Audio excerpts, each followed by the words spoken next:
आता बघूया टॉप 9 मोठ्या बातम्या। धनंजय मुंडेंची गुंडगिरी अजूनही संपलेली नाही, ती संपवण्यासाठी मी राजकारणात आलोय, तर काळे झेंडे दाखवल्यानंतर सुरेश धस यांची प्रतिक्रिया। जिरेवाडीचं आणखी एक प्रकरण उघड करण्याचा सुद्धा इशारा। महादेव मुंडे हत्या प्रकरणामध्ये आकाचा हात, तर सुरेश धसांचा वाल्मिक कराडवर आरोप।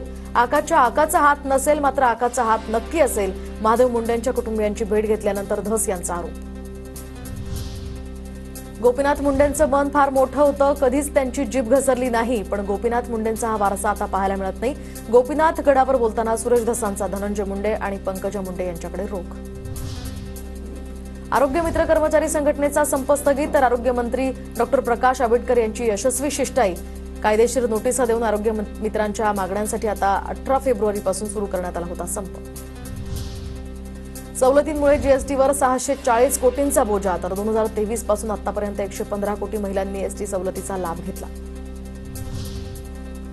सिंधुदुर्गातील वैभववाडीच्या नगराध्यक्षपदासाठी भाजपकडून एकमेव अर्ज दाखल, तर एकच अर्ज आल्यामुळे श्रद्धा रावणेंच्या निवडीची दाट शक्यता। सोमवारी नामनिर्देशन पत्र दाखल, 24 फेब्रुवारीला ही निवडणूक।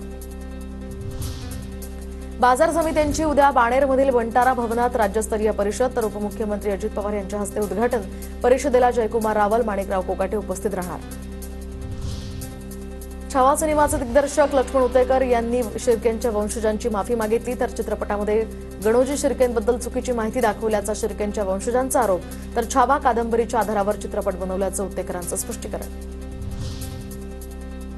देशात कोट्यवधी घुसखोर राहतात, तर या देशातील व्यवस्थेमध्ये ढवळाढवळ निर्माण करतात।